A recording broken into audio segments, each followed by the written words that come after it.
You hear the shuffle of silk against stone. The air smells of jasmine and candle wax, thick with the ache of something ending before it has even begun.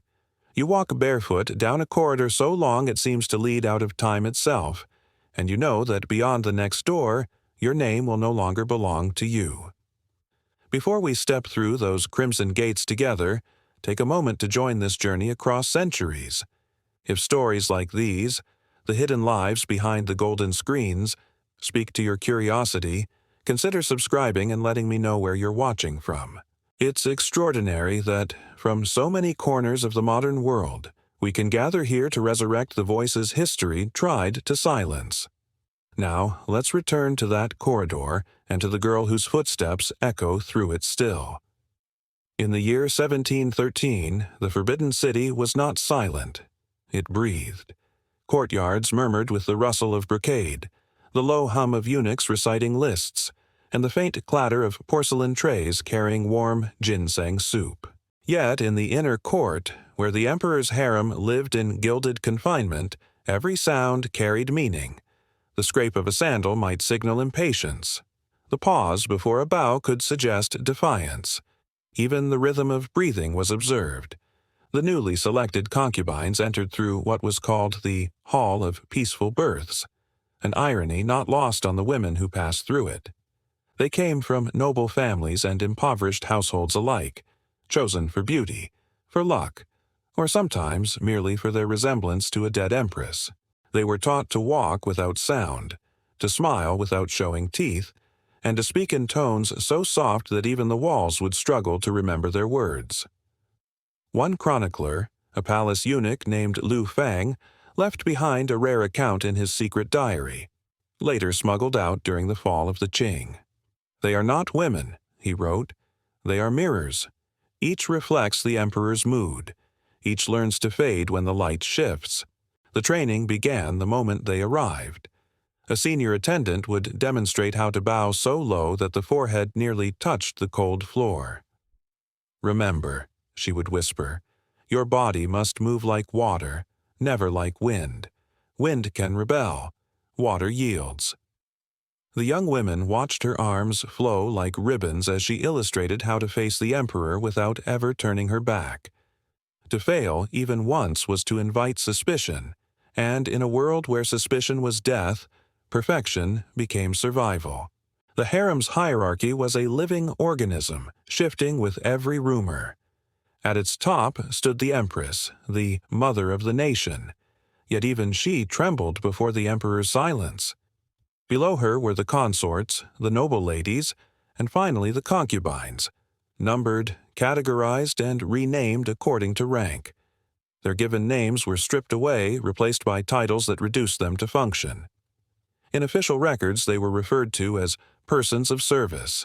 At night, when lanterns glowed against painted screens, the emperor's chamber became a stage of invisible choreography. Eunuchs selected a small ivory tag engraved with a concubine's name and placed it on a silver tray. The emperor would glance, wordless, and a life's destiny was decided with the flick of his eyes.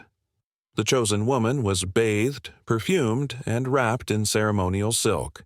Two eunuchs would lift her, literally, into the emperor's bed, for she was forbidden to walk there herself.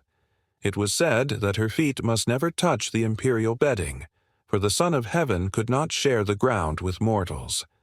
And when dawn came, she would be carried out in the same silence, leaving behind no trace but the faint fragrance of sandalwood on the sheets. What did these rituals achieve? Were they acts of devotion or of control? Every detail, from the temperature of the room to the exact number of steps between chambers, reinforced one truth, that the emperor was not a man, but a god of flesh whose presence demanded ritualized fear. Historical records from the Kangxi and Qianlong reigns describe elaborate rules for proximity. A concubine could not address the emperor directly. Her gaze must rest below his chin. She could not turn her back, sneeze, or yawn in his presence. Even her emotions were regulated. Joy and grief alike were to be performed with restraint. When one concubine, Lady Chen, was seen weeping after being dismissed from a knight's summons, she was sent to the cold palace, a stone cell where forgotten women lived out their days, half mad from solitude. The irony, historians note, was that the emperor himself was a prisoner of the same system. He was surrounded by attendants, walls, and rules meant to preserve the illusion of divinity. He could not eat without tasters. He could not sleep without guards. The harem was less his pleasure garden than a mirror of his paranoia, a world designed to prove that even desire must obey. Yet amid this machinery of control, small rebellions flickered like candlelight. A concubine might adjust the angle of her hairpin so its shadow resembled a forbidden word. A whispered poem might carry double meaning. A smile held too long could be both invitation and defiance. The Forbidden City was built from marble and jade, but its true architecture was made of secrets. When winter came, the corridors grew colder, and the faint scent of flowers was replaced by burning cedar. The young concubine, our imagined girl from the beginning, learned to glide rather than walk, to nod rather than speak. But sometimes, when no one was watching, she would pause by a window and let her eyes drift beyond the high vermilion walls. Outside lay a world she would never see again. The eunuchs said she should be grateful. The chroniclers said she was fortunate. Yet her silence, recorded nowhere, might be the truest testimony of all. Because in the imperial harem, survival was not about being seen. It was about learning to disappear. And somewhere in that endless corridor of perfumed shadows, a door creaks open. The rules of the emperor's bedchamber are about to begin. In the heart of the Forbidden City, silence was not emptiness. It was a weapon sharpened over generations. Here, a word could cost a life. Every syllable spoken by a concubine had to be shaped with precision, weighed against invisible scales of etiquette and danger. To survive in the emperor's world of ritual and shadows, speech itself had to bend. It began with the simplest rule. You were not allowed to say, I. The imperial tutors, old women with faces like carved lacquer, began every lesson with correction. This unworthy one is grateful, they made the girls repeat. Never, I am grateful. Never, my body, only this lowly body. The pronoun was stripped from their tongues as if it were a sin. To speak as oneself was to claim existence, and in the Forbidden City, existence without permission was treason. One surviving training manual from the Yongjung period, preserved in the archives of the Palace Museum, details how language itself became ritual. It explains how a concubine must refer to her emotions, her hunger, her pain. If ill, it reads, she shall say, this servant feels unclean. If tired, this body has lost its grace. Never shall her speech suggest a will. These linguistic rules extended to every layer of life, from the emperor's presence to the gossip among maids. Over time, they hollowed the self from the inside out. Imagine it, to think without saying I, to love but never to claim, to feel hunger and sorrow but express them only through apology. The Forbidden City taught its women to speak like reflections, images without substance, polished until the mirror believed itself alive.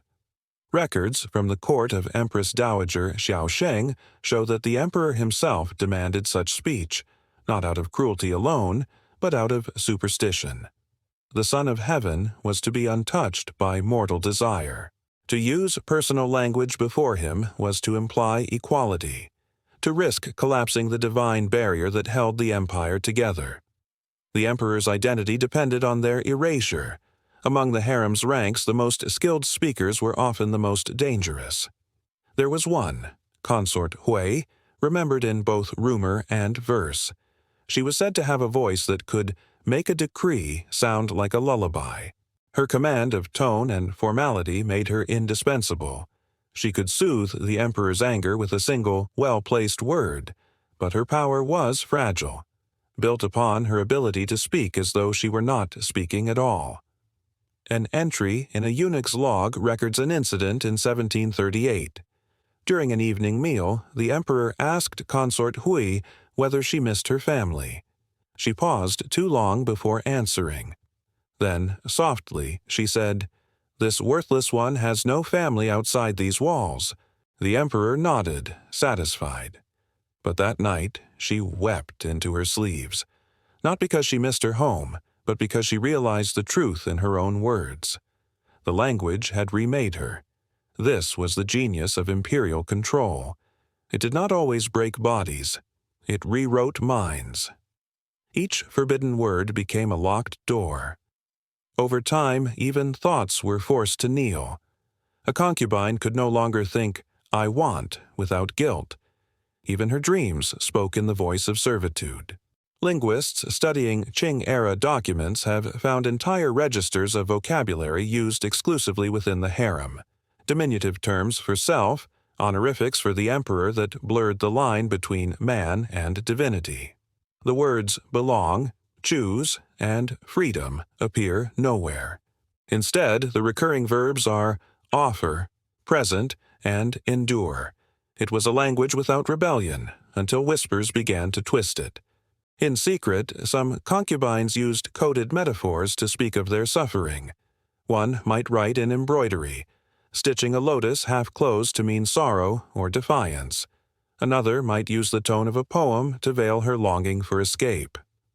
"This foolish moth," wrote one in a hidden letter found centuries later, "does not seek the flame, yet the flame finds her wings." To the untrained eye, it was simply poetry. To another woman in the palace, it was a cry for help. The empress herself, bound by the same linguistic chains, learned to wield them as tools of power. When rivals grew too ambitious, her reprimands came wrapped in flawless court diction, sentences that seemed like praise until the final word turned them to ice. "Her devotion," she once said of a concubine who had risen too fast, "is as bright as the moon, visible only when the sun is gone." Within days, that concubine was reassigned to distant quarters. In the Forbidden City, language did not only obey power, it created it. But beneath the polished veneer of etiquette, fear was never far. The slightest misstep in speech could unravel a life. During the reign of Qianlong, a young concubine named Lady Wen accidentally addressed herself as "I" during a morning greeting. The chamber fell silent. The emperor did not speak. Later that day, she was ordered to fast for 3 days to cleanse her tongue. No record mentions her again. Even outside the palace, the emperor's linguistic laws spread across the empire. Officials addressing the throne used ritualized forms of humility, referring to themselves as dust beneath the dragon's feet. The emperor's self-image became the grammar of the nation. In that sense, the concubine's silence echoed through every corridor of power in China. And yet, sometimes rebellion persisted in the smallest form. A pause too long, a glance paired with a forbidden word. In the private diaries of Empress Dowager Cixi, one finds the occasional breach, small but telling, a rare use of the word "wo," meaning "I," perhaps a slip of the brush, perhaps a confession that the illusion of submission could never be complete. Because even in the world where "I" was forbidden, the self could not be entirely erased. It waited beneath the silk, beneath the rehearsed humility, hidden in the rhythm of breath. And somewhere in the stillness of the palace night, a concubine whispered to herself the most dangerous word of all, quietly enough that only the walls could hear: "I." In the Forbidden City, the emperor was both everywhere and unseen. His face adorned the walls of temples and coins, yet those who served closest to him were forbidden to truly look upon him. The Son of Heaven could be heard, obeyed, adored, but never gazed at directly. For in that single act of sight, the illusion of divinity could crumble, and a man would be revealed. In the emperor's bedchamber, even vision had hierarchy. The room was lit by lanterns covered in gauze, casting a honeyed dimness that blurred the edges of reality. The walls shimmered with gold leaf, yet the air was heavy, muffled by incense and protocol. A concubine summoned for the night would kneel by the bed curtain and wait for permission to move. The silence was not intimacy. It was surveillance disguised as reverence. Eunuchs waited behind screens, recording every gesture. Attendants marked the hour of entry, the hour of withdrawal, the temperature of the chamber. Each moment was choreographed like a ritual of state. Even the emperor's breath was measured against the expectation of heaven. In such a world, the simple meeting of two eyes was rebellion. Historical records from the Qianlong era describe these rules in chilling detail. "Let no woman look upon the sacred countenance," one decree orders. "Her eyes shall rest upon the earth or upon his robe, never upon his person." The rule was not simply to maintain decorum, it was to preserve myth. To see the emperor as a man was to see the cracks in heaven's mandate, and yet sometimes eyes met. In the secret journals attributed to a palace physician named Song Yi, there is an account of a forbidden moment that nearly altered a dynasty. One winter evening, he was summoned to the emperor's private quarters after a concubine fainted. He wrote, "The room was thick with smoke from sandalwood braziers. The emperor stood beside her, his hand on her wrist. When she awoke, she looked at him, directly, for the space of a breath. That concubine's name was Lady Han. Her story was erased from official records, but fragments survive in whispered memory. It is said that she did not avert her gaze when ordered. Instead, she whispered, 'This one wished to see the man who carries the sky.'" The eunuchs froze. The emperor said nothing, and though she was not executed, she was banished to the Garden of Forgotten Fragrance, a place where disobedient women lived out their days among withered flowers and echoing walls. Why was the emperor's gaze so forbidden? Power, after all, thrives on distance. To rule over millions required that the emperor be untouchable, unknowable. He was both divine father and cosmic symbol, his emotions masked by the empire's rituals. Eye contact, raw, human, vulnerable, was a crack in that mask. It reminded both the ruler and the ruled that they were made of the same fragile clay. Some scholars believe the rule had a practical origin. Emperors lived in constant fear of assassination. Even the concubines who shared their beds were seen as potential instruments of death. A single glance could conceal intent. To prevent this, women were taught to lower their eyes, to dissolve into humility. But over time, the rule became something else, a philosophy of distance, an art of denial that defined the entire imperial psyche. There are scattered mentions in private letters from eunuchs and court attendants who pitied the concubine's restraint. One writes, "Their eyes shine like trapped stars. They are trained never to rise, never to meet the heavens. Sometimes I think the emperor himself envies them for their blindness, spares them the burden of seeing him." The emperor's solitude was its own kind of punishment. Surrounded by beauty, he lived unseen. Even his sons approached him with lowered heads, never daring to meet his gaze for more than a heartbeat. The cost of godhood was invisibility, and yet legends tell of moments when the illusion faltered. During the late Kangxi period, a favorite concubine reportedly lifted her gaze during a storm. The emperor, standing by the window, turned to her as thunder shook the palace. Their eyes met in the lightning flash, two mortals caught in the act of remembering what they were. The next morning, she was gone. No record states where. But for years afterward, the emperor was said to dream of a pair of eyes reflected in water, impossible to forget. In the great architecture of the Forbidden City, everything was built to contain sight. High walls kept the world out. Screens and curtains kept humanity in. The emperor saw through intermediaries, through reports, through servants who described the world but never let him touch it. The concubines learned that survival meant invisibility. But in that invisibility, something dangerous grew, the longing to be seen. One anonymous poem, found carved into a piece of lacquer centuries later, bears only 5 characters. To be unseen is death. The carving is small, hidden on the underside of a jewelry box believed to have belonged to a minor consort. Perhaps she wrote it for herself. Perhaps she wrote it for the emperor, who was blind in his own way. When historians walk today through the preserved chambers of the Forbidden City, the air still carries the echo of that silence. The painted eyes of dragons and phoenixes stare down from the ceilings, their gaze eternal, unblinking.